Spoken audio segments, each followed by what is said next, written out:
Noite a todos. Olá, tudo bem? Oi, Carol, tudo bem? Ei, tudo bem? Eu acho que só o sinal tá falhando um pouquinho. Não sei se onde você tá aí o sinal da. Agora melhorou. Melhorou? Tá, vai me atualizando se melhorou ou não. Eu tô no melhor lugar da casa do sinal, mas qualquer coisa eu troco pro meu 4G, tá? Ok, ok. Tá me ouvindo bem? Tá tudo bem? Tô sim. Como é que você tá? Tô bem, graças a Deus, né?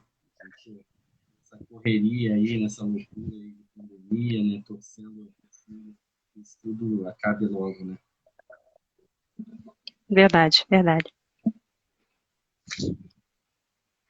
Era só alguns minutinhos, o pessoal tá chegando aí, né? Já tem algumas Tá, pessoas. tem uma participação especial aqui que já sabe mais de fatores humanos do que eu aqui.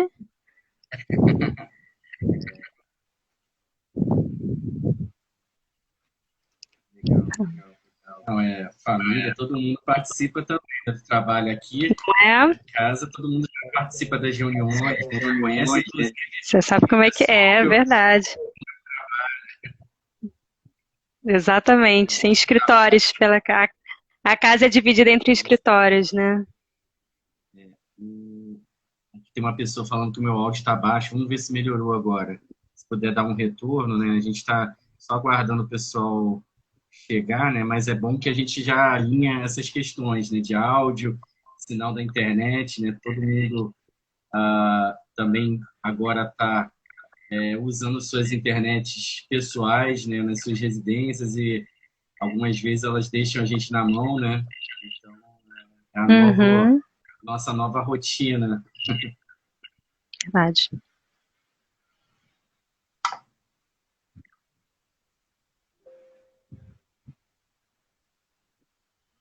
A gente tem aqui o Fábio, a Alessandra, o pessoal chegando, né? Pyro Service, Cristina, Laura, Fabiana. Eu tô vendo que dá para ver o comentário assim que eles são enviados, mas como é que eu consigo? Tem como eu ver os comentários depois ou não? Então, eles vão sumindo, né, conforme as interações, as perguntas, né, Uhum. das pessoas, né? Eu vou hoje a convidada é você, né? Então eu vou atuar mais como mediador, vou tentando pegar aí as perguntas, né, as colocações, e aí a gente vai respondendo ou no final, né, ou ao longo mesmo do nosso bate-papo.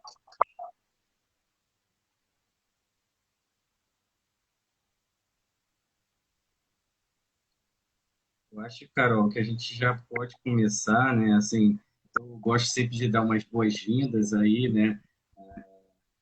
Primeiro queria agradecer, né, você, né, por ter aceito esse convite, né? Você é uma pessoa aí que a gente já tem uma amizade de longa data, né? Assim, desde a época de faculdade, né? E o legal é que a gente sempre se esbarrou aí ao longo da nossa carreira, né? Você na tua atuação e eu na minha. E eu Uhum. vejo hoje você, para mim, é uma referência, né? Assim, na verdade, é uma grande amiga que eu tenho uma consideração muito grande, né? Você, sua família, e também uma pessoa que eu tenho uma referência profissional, né? Uma pessoa que está trilhando o caminho, né? E eu acho que a gente deve se espelhar em pessoas assim, né? Para tentar alcançar os nossos objetivos, né? Então, eu queria te agradecer, né? Agradecer a todo mundo que está aí chegando aí para a live, né? Hoje a gente vai estar falando de um tema, né, que eu acho que é de extrema importância, né, na área de segurança de processos, né, que é a questão dos fatores humanos, né? A gente tem hoje, né, vários estudos, né, várias empresas, né, desenvolvendo estudos em função disso, né, visando justamente, né, conseguir aí garantir, né, um ambiente de trabalho, né, uma operação mais segura, né? Então, a gente vê, é muito interessante. E aí eu deixo a palavra com você, né, para você se apresentar, né, falar com o pessoal um pouquinho de você, da sua formação, ok? Boa noite. Obrigada. Antes de tudo, obrigada pelo convite, na verdade. Eu acho muito legal o trabalho que você faz de ajudar principalmente os engenheiros químicos que estão começando, né? Quisera eu ter essa ajuda na nossa época, né? Que nem existia Instagram, eu acho ainda. É na época que a gente se formou. E muito menos dicas de como atuar na nossa profissão, né? E a gente foi descobrindo as coisas meio que na sorte. É, Enfim, obrigada por essa oportunidade de falar com o pessoal que está começando a carreira também. Também super te admiro que você está na parte de projeto, que eu acho que é na parte realmente de quem está produzindo, né, o conhecimento e está fazendo os projetos a indústria rodar. Então tem muito a aprender com você também aí. A minha carreira começou como técnica em química. Então, antes de fazer engenharia química, eu sou muito orgulhosa de falar que eu estudei na Escola Técnica Federal de Química do Maracanã. O meu primeiro emprego foi como técnica em química, né? Há muito tempo atrás eu trabalhei na Petrobras, inclusive como concursada nas plantas piloto. Saí para justamente conseguir dar conta de terminar a faculdade, porque eu não conseguia terminar a faculdade, então já fica essa dica, né, para os engenheiros químicos, não é mole. Todo mundo vai chorar em algum momento da faculdade e entrar em desespero, mas é só se organizar que as coisas se acertam. Eu demorei muito tempo para acabar a faculdade, justamente por trabalhar e ter uma filha, né? Eu tive filha de forma meio precoce. Então, eu demorei 7 anos para concluir a faculdade, mas concluí, deu certo. E, e é isso, e trabalhei na Petrobras por um curto período de tempo, saí para conseguir terminar a faculdade e logo depois eu emendei no mestrado, é, na UERJ também, eu fiz engenharia química na UERJ, foi onde a gente se conheceu, né, Luiz? Fiz mestrado na UERJ com o professor Paredes, que foi meu orientador junto com o Rodrigo, amo de coração, e E logo depois eu entrei na ANP, fiz o concurso para a ANP, estava naquela época de atirar para todos os lados em relação ao concurso público, né? Acho que para quem foi mãe e trabalhou fora, pelo menos naquela época, era bem difícil conseguir emprego, é uma realidade, né, das mulheres. E, e eu falei, não tem jeito, eu acho que, pelo menos naquela época, com filho, nova, eu vi que tinha que ser concurso público mesmo, e apostei todas as minhas fichas em concurso público. Estudei muito para a ANP, muito. Todos os dias eu tinha uma planilha de horário e passei. Foi um grande sonho realizado. Então, eu estou na ANP há 12 anos e na segurança operacional, especificamente, eu estou há 10 anos. Trabalhando com fiscalização em plataforma principalmente, mas fiscalização de segurança operacional como um todo. Por conta de muitas coisas que aconteciam e acontecem no dia a dia, eu comecei a ter muitas dúvidas que não eram respondidas tecnicamente somente, né? Então eu comecei a me interessar muito por fatores humanos, por que esse gerente tomou essa decisão, por que esse técnico tomou aquela outra decisão, e aí eu vi que a gente não sabia direito como fiscalizar isso ainda, a gente ainda estava carecendo, né, de um entendimento melhor, e aí eu fui fazer doutorado em fatores humanos com o apoio da ANP, né, fui para a Universidade de Liverpool. E aí é isso, estou de volta agora ao trabalho, voltei a trabalhar com fiscalização aqui, ainda acabando de escrever a tese, e se Deus quiser eu me formo como doutora até junho desse ano. Desculpa aí me alongar no currículo. Mas é Não, simples, na é verdade, simples. eu ainda vou falar mais um pouquinho. A Carol, ela está atuando, né, como voluntária na elaboração, na revisão de um guia do CCPS.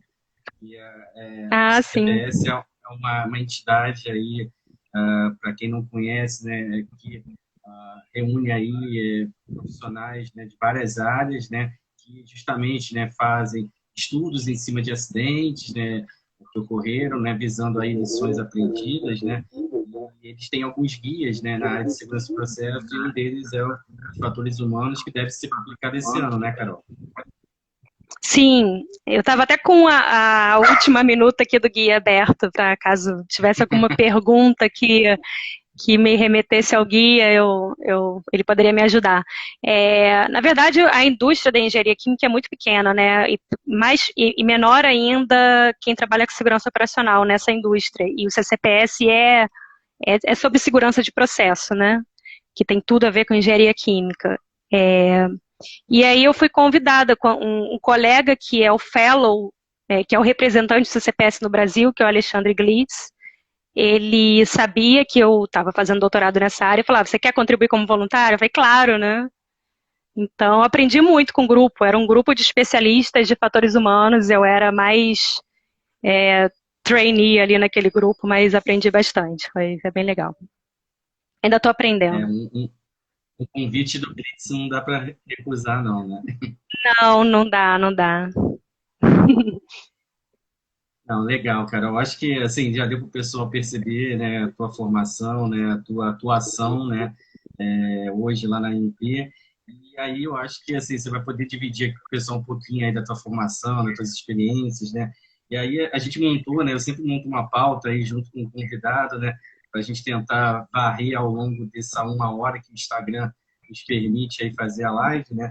Então, a primeira questão que eu queria trazer aí para nosso bate-papo, né, é a questão do erro humano, né, o conceito de erro humano, né, tipos e elementos influenciadores, né. Queria que você falasse um pouquinho sobre isso. Claro, essa parte é uma das mais interessantes e mais polêmicas, né? Porque vamos falar de conceito de erro humano é uma das partes mais importantes, porque como todo mundo é humano, a gente acha que a gente sabe explicar o que é um acidente. Quando falam em fatores humanos, todo mundo pensa diretamente em erro humano. E aí o que acontece? Todo mundo acha que não precisa estudar sobre isso, nós somos humanos, eu entendo como funciona, e cai no senso comum, né? As pessoas acham que basta o senso comum. E não é por aí. Então, tem uma teoria muito profunda de erros humanos, com vários modelos, e o mais simples dele é o que eles chamam de SRK, né? O Skill, Rule e Knowledge. Né? Então, dependendo, é um modelo que fala que dependendo da tua familiaridade, do teu nível de atenção, você vai precisar mais de skill, tipo, seria a sua experiência naquilo, né? Ou você vai basear mais as suas escolhas num procedimento, que é o rule, ou você vai basear no knowledge, né? No seu conhecimento. Então, quanto mais atenção você precisa numa tarefa, se for uma tarefa que você precisa conhecer, entender muito daquilo, você precisa resgatar os seus conhecimentos de engenheiro químico, por exemplo, você cai na fase de uma performance do tipo que merece nível de atenção. Você precisa de conhecimento de engenharia química.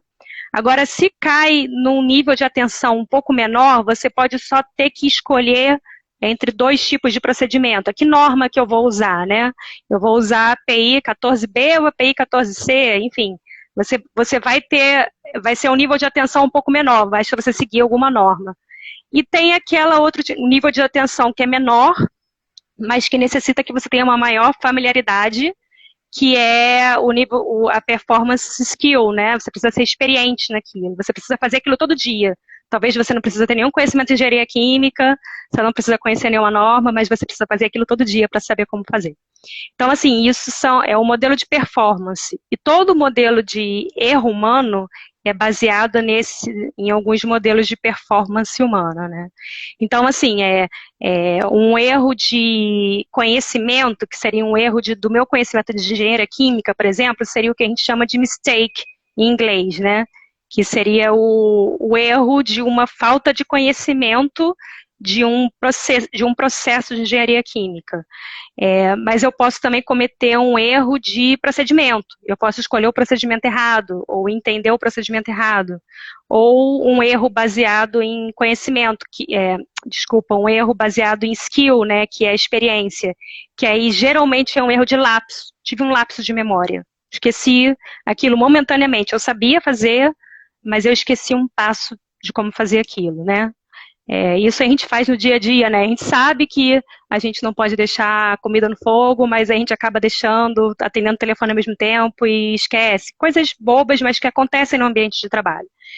E aí, por que é importante diferenciar? Tá bom, ótimo, a gente entende que tem esses tipos, mas é importante diferenciar para você saber qual é o remédio que você vai dar para aquilo, né? Vou dar um exemplo aqui da engenharia química. Você tem uma válvula que ela precisa permanecer aberta. Você tem que deixar aquilo ali de alguma forma, você vai escrever no procedimento somente, ou você vai colocar um aviso ali, ou vai colocar um lock, alguma coisa na válvula para ninguém conseguir fechar sem querer, entendeu? Então é muito mais eficiente você colocar um lock, você colocar alguma coisa para impedir as pessoas de fecharem sem pensarem duas vezes, ou colocar um aviso, do que simplesmente escrever aquilo no procedimento, ou do que simplesmente dar um treinamento para a pessoa.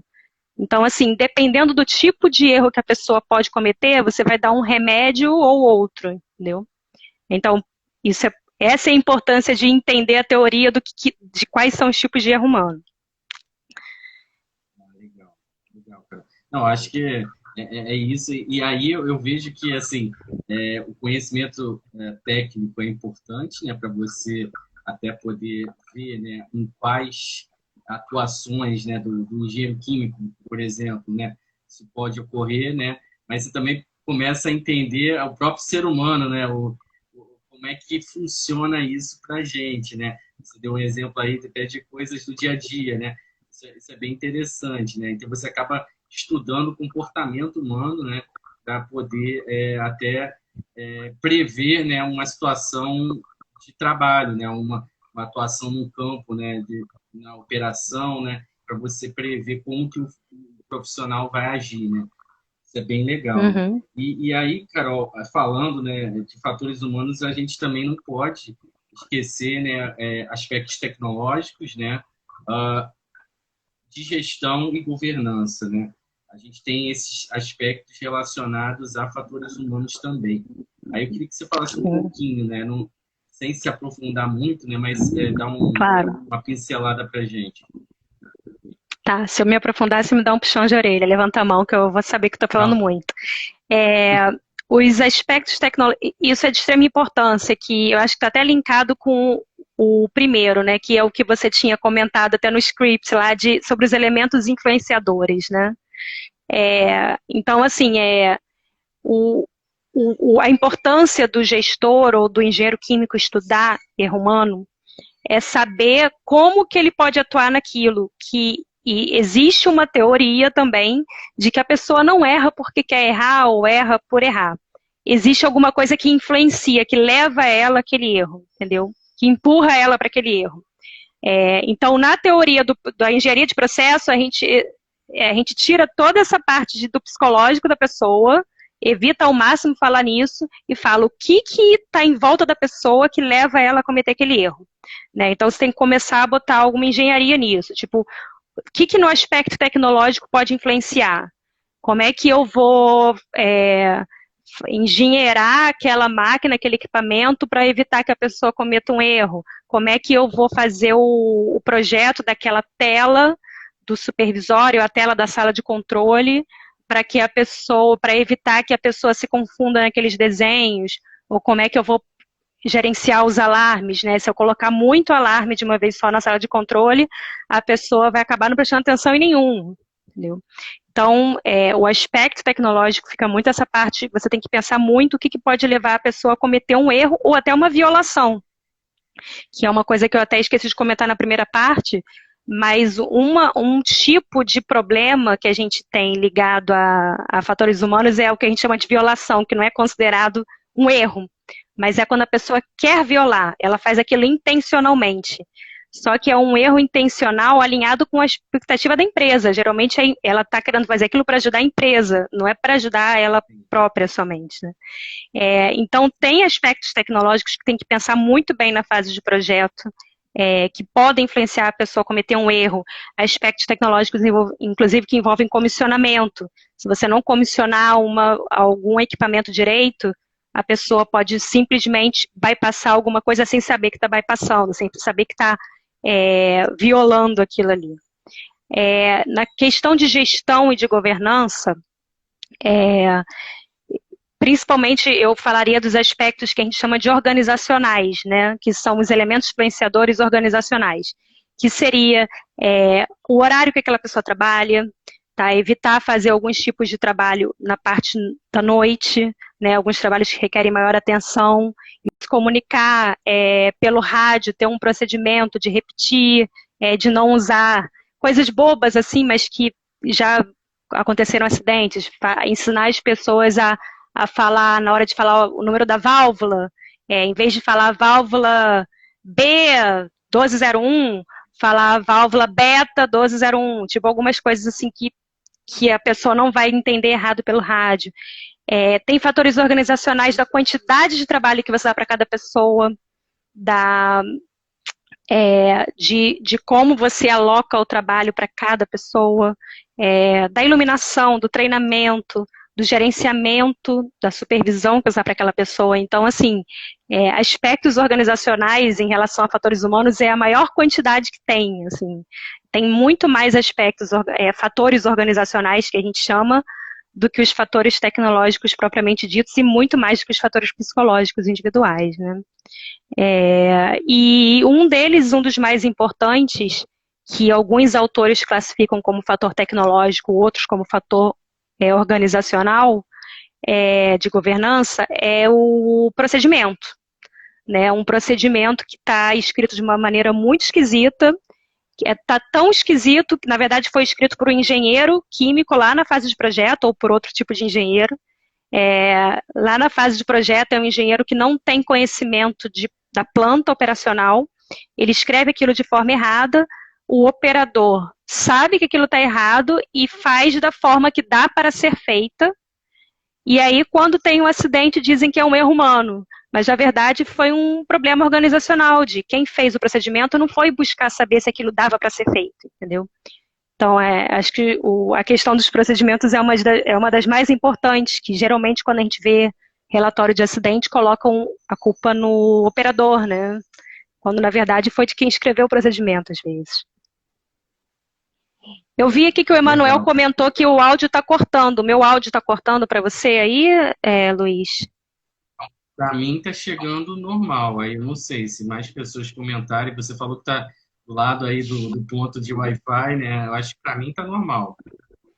Tá bom. Se tiver um delay, eu acho que as pessoas também têm que entender que a gente está, como falei no começo, né? A gente está usando nossas redes de internet pessoais, né? Às vezes elas falham e a gente tentar aí aproveitar esse momento aí para aprender, né? E trocar experiências. Carol, só nessa tua fala aí eu queria destacar duas coisas, né? Uma delas, né? Você comentou aí até a questão a questão da governança, né? Relacionados até com aspectos trabalho, né, jornada de trabalho. E alguns anos atrás, eu não vou lembrar, o estudo foi feito, né, eu não vou lembrar qual universidade, né, mas foi uma universidade da Inglaterra, né, talvez seja até a que você está fazendo doutorado, dizendo que um dos maiores fatores, né, de acidentes, né, que foi feito um levantamento, seriam ligado a sono. O funcionário, né, o profissional, ele ter poucas horas de sono, né, ele ir da atividade dele, né, uma atividade que geralmente exige aí uma concentração, né,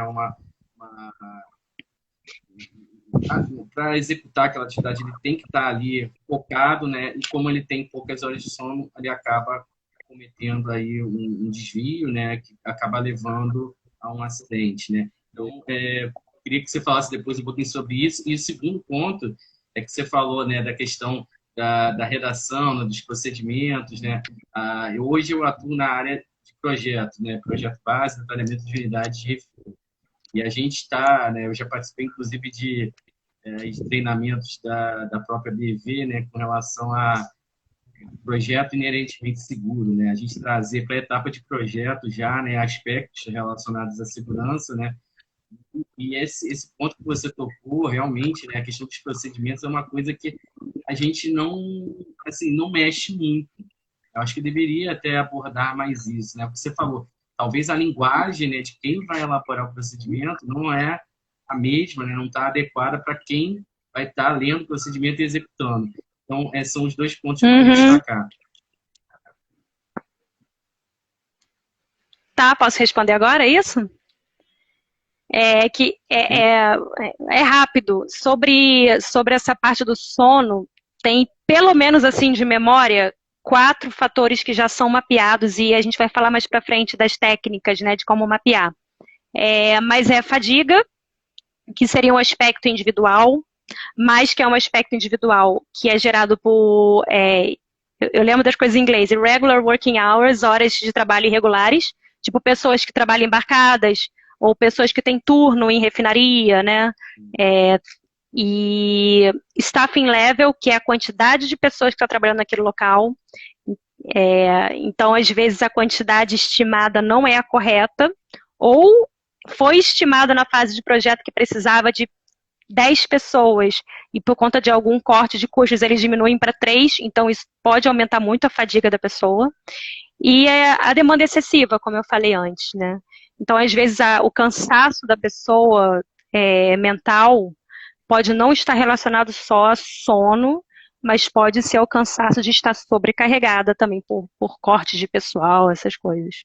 E isso foi muito interessante durante a pandemia, né? Até teve uma ação da ANP sobre isso, de ver a quantidade de pessoas que estava a bordo, que eles diminuíram bastante para evitar surtos a bordo. Então, assim, essa parte de quantas pessoas foram previstas no projeto para operar uma planta versus quantas estão operando naquele momento e se aquilo aumenta o risco ou não, isso é uma das partes mais importantes de fatores humanos.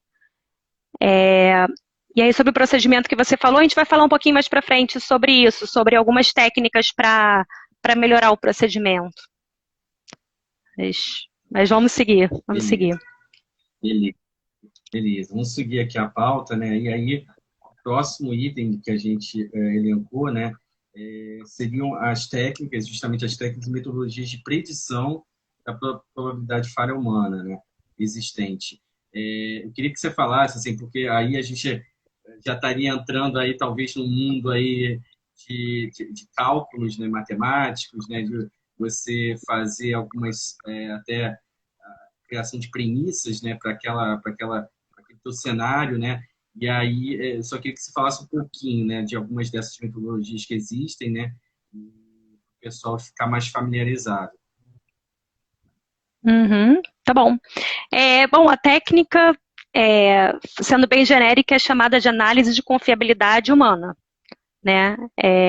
O quanto, em termos de probabilidade, em termos de número, você pode confiar no operador ali, o quanto que ele pode falhar, né? É quase que uma garantia de...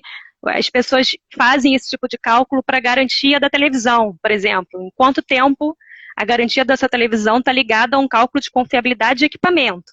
Tipo, se eles te dão 5 anos de garantia, é porque eles sabem que a probabilidade daquela televisão falhar logo após os 5 anos é muito alta. Então, eles só garantem até 5. Depois de 5, provavelmente vai falhar. Então, a análise de confiabilidade... assim, a análise de confiabilidade de equipamentos está ligada a isso, a garantia está ligada a isso, né? Foi um estudo muito grande. E aí eles fazem esses cálculos para a confiabilidade humana também. Então, para cada erro daquele que eu te falei, aqueles erros humanos que eu falei lá no início, tem uma probabilidade de falha.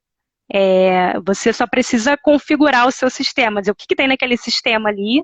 São meios de configurar o sistema, e aí você consegue, nesse caso aqui, a probabilidade dele falhar em ler um equipamento de pressão, ler um manômetro. Qual é a probabilidade disso acontecer? Aí você consegue estimar aquilo de acordo com alguns acidentes ocorridos ou algum outro banco de dados, de que a cada 10 operações, a probabilidade da pessoa esquecer de ler aquele manômetro é 1. E aí você consegue botar aquilo na tua análise de risco, entendeu? E isso se chama uma análise de confiabilidade humana. Então, tem probabilidade de errar uma sequência, que aí a gente pode pensar numa sequência de válvulas que a pessoa precisa abrir ou fechar, entendeu? Então, hoje em dia está muito bem mapeado isso.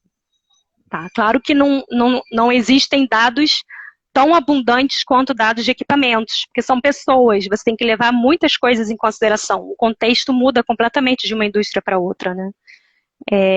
Mas existe. E existem muitas técnicas. Assim, foram mapeados lá pelo Reino Unido 75 técnicas. O órgão regulador de lá hoje aceita 17, porque foram 17 validadas, técnicas validadas com bancos de dados, tudo. Então, assim, existem no mínimo 17 técnicas que funcionam bem e que dão uma boa estimativa de erro humano, tá? De acordo com o contexto de fatores organizacionais e tecnológicos que eu te falei. Mas também, agora vamos cair naquela parte do procedimento que a gente estava conversando antes. Se você quiser fazer só a análise qualitativa, você consegue, você não precisa sempre estimar em termos de probabilidade, né, em números. Você pode simplesmente fazer a parte da avaliação do que pode errar, a avaliação daquele procedimento e pular direto para como evitar que esses erros aconteçam, pular direto para o remédio, né? Que remédio eu vou dar para esse erro não acontecer. E aí, no caso do teu procedimento que você quer melhorar, você pode fazer só isso, só a parte qualitativa, e aí geralmente essa parte qualitativa na indústria é chamada de análise de tarefa crítica. Tá. Que tem várias metodologias também, mas a mais famosa é a que eles chamam de Hierarchical Task Analysis, HTA, que é a análise hierárquica, né? O que você faz? Você pega o teu procedimento que já está escrito, os engenheiros químicos foram e escreveram o procedimento, engenheiro mecânico, todo mundo está participando do projeto. Já tem o procedimento escrito lá, pontinho por pontinho, de como operar aquele sistema. Você faz um diagrama de blocos, de qual é o objetivo daquele procedimento, e para cada subobjetivo você coloca qual ação cada pessoa vai fazer, e aí você depois tem que ter uma equipe para dizer, para cada ação dessa que o operador vai fazer, qual é o tipo de erro que pode acontecer, qual é o tipo de erro humano, e aí o outro nível, o que pode atrapalhar, o que pode aumentar esse erro, ou diminuir esse erro. E aí, a segunda etapa desse processo é você ir na planta, ou na planta virtual, se a planta não existia ainda, e conversar com operadores experientes. O que você faria aqui? Se tiver uma planta que é similar, você manda a pessoa refazer aquele procedimento e aí você vai observando com ela o que não funciona naquele procedimento escrito. E aí vocês conseguem, os dois juntos, os engenheiros e os operadores, melhorar o procedimento usando essa técnica de tarefa crítica, né? Assim, eu estou explicando muito rapidamente, mas é mais complexo do que parece, demora muitos dias, né? Mas já tem algumas pessoas usando no Brasil. Uhum. Tá bem didático, tá, Carol? Fica tranquilo, tá? Acho que dá para o pessoal acompanhar aí. Eu acho que tá sendo... Não, muito legal, Carol. Assim, eu acho, assim, essas ferramentas, assim, a gente ainda não está tão familiarizado, inclusive quem já atua com projeto, com segurança do processo, né, é uma coisa nova, né, relativamente nova, né, e aí você falou dos bancos de dados, né, assim, você falou até que cada setor, né, cada negócio, né, tem os seus bancos de dados, né, mas a gente aprende, vê, né, que em segurança de processo, né, algumas áreas, né, alguns segmentos da indústria estão mais avançados, por exemplo, o nuclear, né, a parte de aviação civil, né, por conta aí de acidentes que ocorreram, né, e que realmente essas indústrias tiveram que se movimentar, né, para que isso não voltasse a acontecer, né. A indústria de óleo e gás, né, que é a indústria onde a gente atua, né, eu vejo que ainda está um pouquinho atrás. Na verdade, a gente está criando, né, vários fóruns de discussão, né, também interagindo com esses outros setores, mas ainda eu vejo, assim, aí depois também queria a tua opinião, vejo que a gente ainda está um pouquinho atrás comparado à área nuclear, né, à área de aviação civil.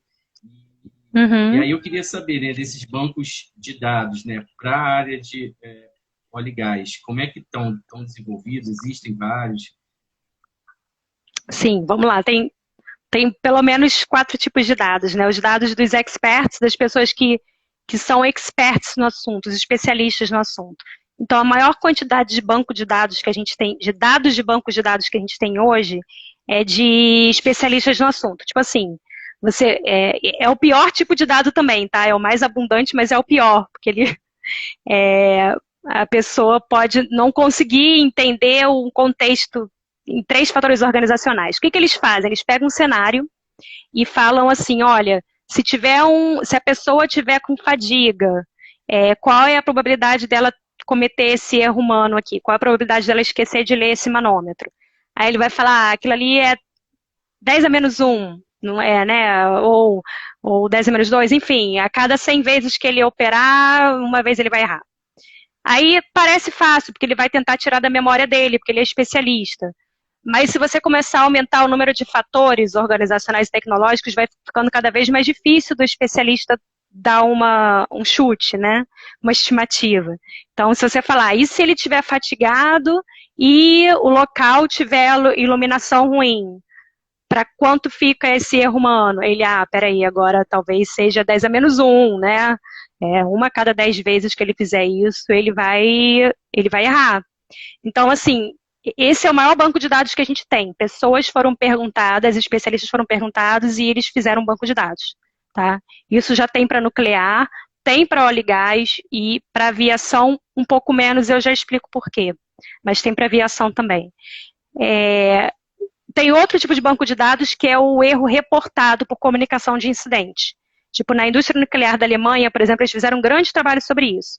Tipo, todo incidente que acontece na indústria nuclear de lá é comunicado para o órgão regulador. E aí o órgão regulador classificou os erros organizacionais, tecnológicos, que levaram a erros humanos. Então, eles conseguem ter um banco de dados. Tipo, a ANP é comunicada a todos os incidentes que acontecem aqui, e quando a gente recebe a comunicação, a gente pergunta o que causou. Então, a gente tendo essa análise da causa básica e da causa raiz, a gente consegue chegar no que está relacionado a erro humano, né? E tem dados de acidentes. Teve um dos meus orientadores do doutorado, que é o Rafael Moura, ele fez um banco de dados de grandes acidentes. Ele leu mais de 200 relatórios de grandes acidentes e classificou de acordo com os tipos de fatores humanos e erros humanos. E aí acidentes tanto da nuclear quanto de óleo e gás, de aviação, é um banco de dados com multi-indústrias, digamos assim. E por último, e um que está muito em moda, é banco de dados de dados de simulação, né? Então, o pessoal conhece muito por filme aqueles simuladores de aviação, né? Mas também existem muitos simuladores na área de óleo e gás que você consegue extrair dados de erro, e da indústria nuclear principalmente. Então, assim, você consegue botar os operadores numa sala, com uma sala de controle igualzinha à sala verdadeira, e dá tarefas para eles fazerem e coloca alguns erros escondidos e vê como é que as pessoas erram, né? O contexto que as pessoas erram. É limitado também, mas dá para retirar algum tipo de dado. Enfim, sobre bancos de dados é isso. Acho que você fez outra pergunta que eu esqueci agora, Luiz. Então, eu tinha sobre, acho que a questão das indústrias de setores, né, estarem aviação, nuclear, né, estarem um pouquinho mais avançados, mas eu preciso depois. Sim, tá, vamos lá. Nuclear está super avançada nisso, muito avançada, até porque eu acho que muito impulsionada pela regulação. Eles têm um órgão máximo, que eu esqueci o nome, o IAEA, eu acho, que é um requisito de análise de risco ter fatores humanos. Então, assim, para licenciar a planta, eles precisam fazer análise de confiabilidade humana. Então, acho que é um motivo também deles estarem mais à frente. A aviação não tem tanta análise de confiabilidade humana, porque o regulamento de fabricação de avião é muito preciso, é muito prescritivo. Então, assim, a análise de confiabilidade humana, ela só entra quando aquilo já não está descrito na norma. Eu acho que é praticamente igual à ideia do RASOP, né, da análise de risco operacional, assim. Tipo, se aquilo já não, geralmente tem uma norma para especificar como se fabrica o equipamento. Se saiu daquela norma, se é um equipamento diferente que você tem que fazer na indústria de petróleo, digamos assim, aí sim você vai ter que fazer uma análise aprofundada, que seria, no nosso caso, análise de confiabilidade humana. No caso da indústria de aviação, é tudo muito especificado, não tem um espaço para ter um risco diferente ali. É aquele avião e pronto, assim. Eles analisam o risco para um modelo de avião e pronto, e fabricam aquilo em série, são vários sistemas iguais, entendeu? Já na área de óleo e gás, cada plataforma é diferente da outra, né? A gente tem até os replicantes aí, às vezes, que repetem algumas coisas, mas o risco de cada fluido, de cada área que aquela plataforma vai ser alocada é diferente. Então, você acaba tendo que especificar as análises de risco, entendeu? A grande diferença da área de aviação não ter tanto análise de confiabilidade humana é essa, né? Então é isso, a nuclear está disparada na frente, a aviação tem muito fatores humanos, mas não análise de confiabilidade humana, mas sobre fatores humanos, sem dúvida, eles são os maiores entendedores na parte do piloto, ali na hora da operação mesmo, né? Eles estão mais avançados, e a indústria de gás está muito atrás, Luiz, está muito atrás. E assim, a parte boa, a notícia boa é que pelo menos a gente não está atrás sozinho, né? É o mundo inteiro que está atrás, né? Essa experiência que eu tive lá em Liverpool, no Reino Unido, mostrou isso. Tipo, às vezes a gente se desvaloriza, né? Acha, é o Brasil que está atrás, não é só, não. Eles estão um pouquinho só à frente, Reino Unido. Carol, muito legal você trazer essa tua experiência, né, esse teu conhecimento. E aí, assim, eu vou aproveitar e trazer a Fabiana, ela colocou uma pergunta, não sei se dá para você falar um pouquinho. Ela falou sobre HTA. Temos cases para compartilhar? Ela colocou aqui. Não sei eu vi a pergunta passando. Cases de HTA que ela falou, né? Eu vi a pergunta aqui passando. De análise hierárquica, né, de tarefa. Tenho sim. Deixa eu pensar, como é que eu passo para ela depois? Por aqui? Então, pode botar nos comentários do Instagram? Não, então, se tiver em material em arquivo, né, aí eu pediria, se você depois quiser deixar os seus contatos, LinkedIn, né, aí eu acho que ela entraria em contato, você passaria, né? Se for alguma coisa, texto, né, que você possa escrever, você pode botar até nos comentários mesmo da live, que vai ficar gravada, né, no canal Enge Luiz Assunção. Aí você eu pode vou passar link. Mas se for... Eu vou passar links. Tá. Eu vou passar os links. Pode botar... você pode botar no próprio comentário aqui da live. Ou então, depois, se quiser deixar seus contatos, né, e ela entrar em direto contato com você, aí fica a teu critério. Aproveitando, o Fábio, da Enviro Service, ele perguntou, Caroline, como está a sua visão a nível de indústria química? Né, que a gente falou um pouquinho aí da óleo e gás, né? E falamos da nuclear, falamos da aviação e a indústria química. Tá mais avançada que a de óleo e gás. Esse grupo do livro, do CCPS, me deu uma visão boa sobre isso, e também o Reino Unido. O órgão regulador do Reino Unido, ele não é só da área de óleo e gás, né? O órgão, o HSE, ele é da parte de... Ele vê tudo, na verdade, né? A nuclear, tem um braço dele que vê a nuclear, que é o ONR, e tem a parte da indústria química. E o grupo do CCPS também, a maioria eram de pessoas da indústria química, tanto dos Estados Unidos quanto da Europa. E está muito mais avançado, tá? Ele já tem muita gente aplicando análise de confiabilidade humana, análise de tarefa crítica principalmente, e até outros itens de fatores humanos, né? Eu acabei puxando muita sardinha aqui para análise de confiabilidade humana, que é a minha área do doutorado, mas tem também a parte não só de como analisar o risco, mas de como implementar isso na fase operacional, né? Mas sim, respondendo ele, o Enviro Services, né? A indústria química está melhor do que a de óleo e gás, tá? Eu não consigo ter um diagnóstico do Brasil, tá? Infelizmente, eu ainda não tenho essa visão de como o Brasil está na parte da indústria química, mas do exterior eles estão melhores. Então, Carol, eu posso talvez falar um pouquinho, porque assim, a gente tem aqui muitas multinacionais, né, que atuam na área química, né, como a DuPont, a própria Bayer, né, sim. E aí, assim, até nessa área, né, de segurança de processo, a gente vê que a DuPont, né, assim, eu já participei, inclusive, de treinamento com o pessoal da DuPont, né, o pessoal que trabalha lá com o Américo, lá da RCE, e eles, assim, tão bem envolvidos, né? Essa questão da segurança, né? Eu não sei da parte dos fatores humanos aplicados, né? Mas a parte de segurança do processo é bem forte na indústria química, né? Principalmente nessas multinacionais. É o que eu tenho visto de discussão aqui no Brasil, muito também liderado pelo Alexandre Glitz, né? São as reuniões do CCPS. E por essas reuniões que eu participei, algumas que eu participei, eu vi que o pessoal está muito avançado na discussão de como aplicar fatores humanos na área operacional, né? Ou como, tipo, melhorar o procedimento, ou melhorar algumas coisas que podem realmente levar ao erro humano na fase operacional. Mas tem pouca gente no Brasil analisando o risco na fase de projeto e como melhorar isso na fase de projeto ainda, entendeu?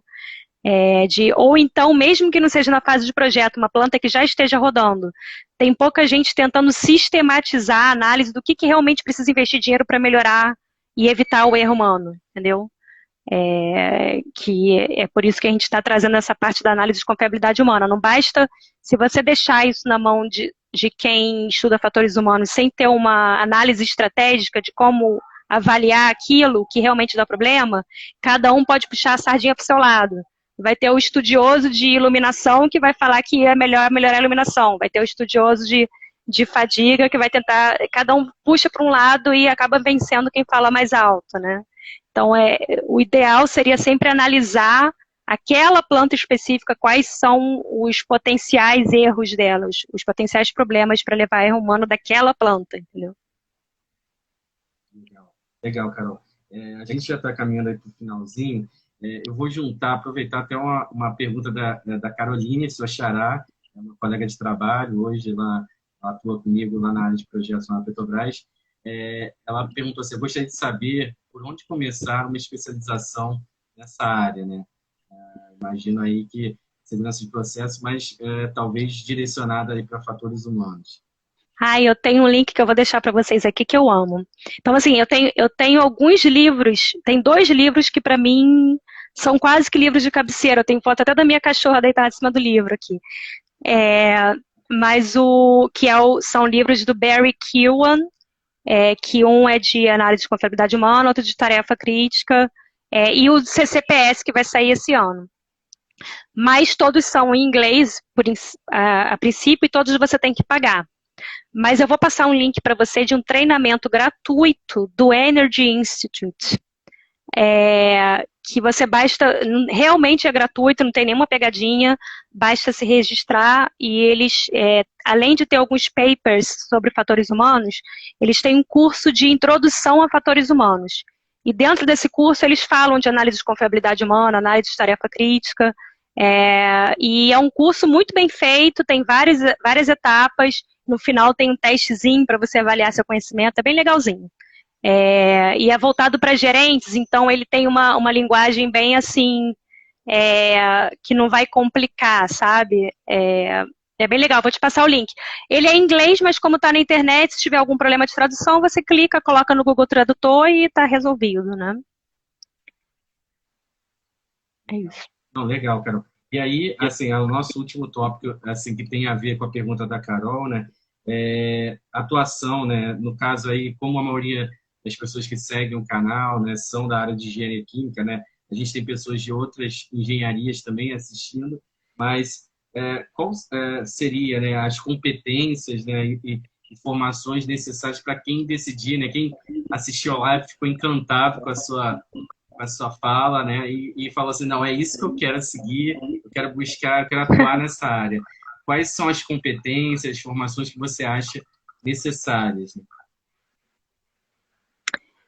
Eu fico até na dúvida, eu vou repetir a resposta, vai ser justamente essa que eu acabei de citar para a Carol, porque eu acho que antes de tentar mergulhar em melhorar a competência nesse aspecto, é entender do que se trata. Então, antes talvez de se aprofundar no tema, se todos os engenheiros tivessem noção, pelo menos, de erro humano e de fatores humanos, que na verdade são fatores organizacionais, a gente chama de fatores humanos, mas na verdade é tudo que engloba fatores organizacionais e tecnológicos também, se todo mundo tivesse essa percepção, e entendimento, eu acho que já seria o suficiente, entendeu? Para melhorar bastante. É, e eu indicaria de novo, assim, sobre competências, começar por esse cursinho básico, que é gratuito, e depois, dependendo do que você mais gostar do tema, porque o cursinho passa por todos os temas, os principais fatores organizacionais, dependendo do tema que você goste mais, você segue aquela linha, né? Procura uma especialização naquilo, né? É isso. Legal, Carol. A gente já está caminhando para o final, né? Eu deixo para as perguntas, né? A gente tem algumas colocações, né? O Rafael, ele falou, Carol, é um prazer te ouvir. Além de falar bem, com Uhum. didática, dá para sentir a sua paixão pelo assunto, né? Eu concordo plenamente com ele, né? Eu tive o prazer de assistir uma palestra aí que a Carol deu, né? De um evento lá na Petrobras, interno na Petrobras, agora recentemente, e assim, não é porque eu conheço a Carol pela amizade, mas dá para perceber a paixão, né, pelo assunto, né? Realmente é muito legal. A gente tem aqui uma outra pergunta que eu não vou sair, e dá um Mendes. Os links ficarão aqui nos comentários. Sim, a Carol pode me Sim, passar, ou ela mesmo coloca os links aqui, o pessoal quiser pegar depois. A, a Carol falou aqui exatamente, concordo com você, né? Acho que quando você estava falando aí de buscar conhecer um pouco mais, né, para depois se aprofundar no assunto. E aí eu vou até aproveitar, Carol, assim, a gente já teve uma palestra anterior falando de segurança de processo, né, foi com a Gabriele, né, que foi até aluna lá da pós de segurança de processo lá do Senai, que eu pude atuar, né, ela atua hoje numa consultoria de risco também, a RISC, né, lá com o pessoal lá da empresa, e aí eu dou sempre a dica da AISH, né, que a AISH um braço, né, da própria CCPS, né, justamente voltado para a formação aí de profissionais, né, engenheiros químicos, né, e eles têm um treinamento, né, de segurança de processo que tem níveis, né, você começa no básico, intermediário até o avançado. Eu confesso para você, Carol, que eu não cheguei no avançado, eu fiquei no intermediário, mas é muito interessante, né, sim.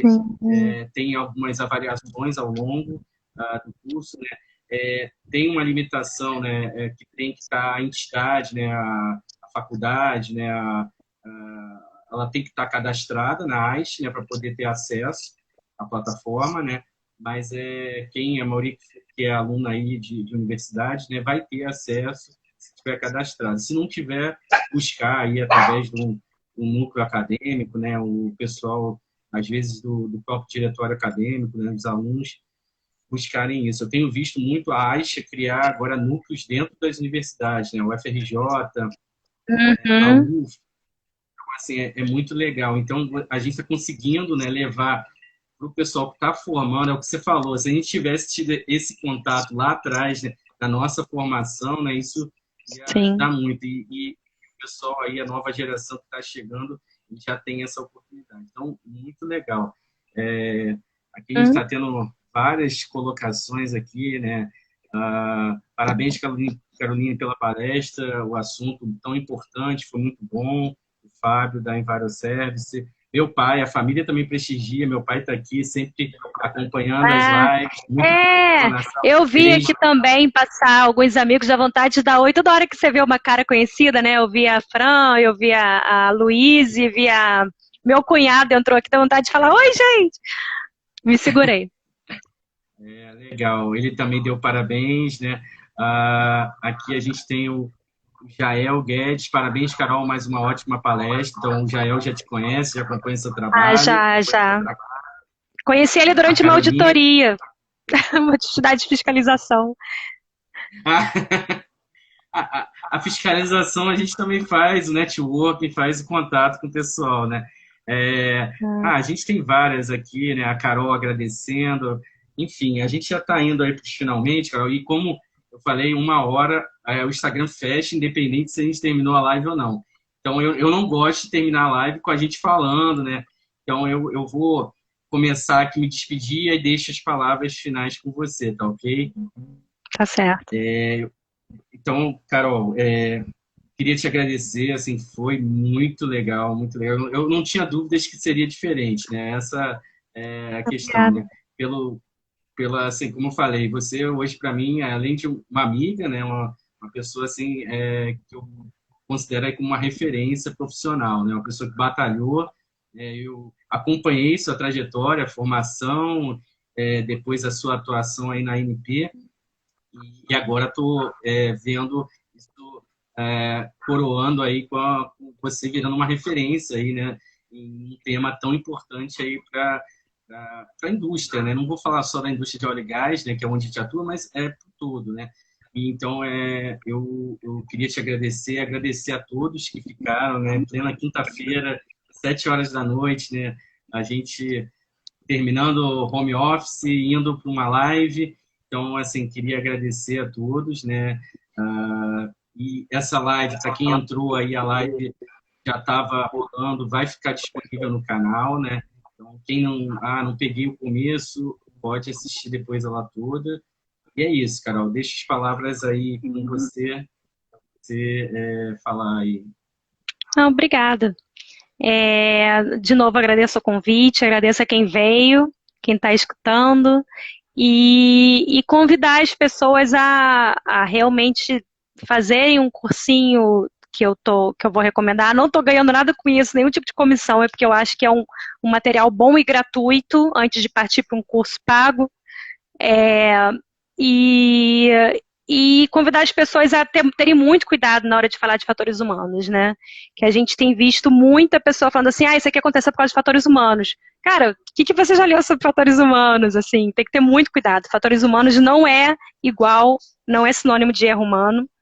É bom ter um conhecimento do que está falando antes de mudar qualquer coisa no processo interno das empresas. E convidar os engenheiros químicos que estão se formando a fazer um caso de estudo, como o Gaia fazia com a gente em projeto final, né? É, lá no projeto final da UERJ. Ele mandava a gente no projeto da mini indústria que a gente estava fazendo, que era tipo o nosso TCC da época, ele mandava fazer um RASOP, e era o nosso primeiro contato com risco, né? E a gente achava aquilo super chato, e hoje em dia todos nós estamos usando, né? Então, talvez os professores, aí, talvez com recurso da AIST, como você falou, pegarem um pedacinho só de uma planta e falar, olha, faz análise de tarefa crítica nisso aqui, faz uma análise de confiabilidade humana nisso aqui, que a pessoa vai começar a ter esse contato com fatores humanos. É isso. Mas obrigada aí a todos que ficaram até essa hora aqui. Obrigado. Pessoal, boa noite, né? Mais uma vez, obrigado a todos que colocaram aí, se colocaram para assistir essa live. Espero que tenham aprendido, assim como eu aprendi, né? E aí fica aí o convite aí para acompanhar o canal também e as postagens, tá bom? Obrigado, Carol. Boa noite aí. Beleza. Tchauzinho. Tchau, tchau.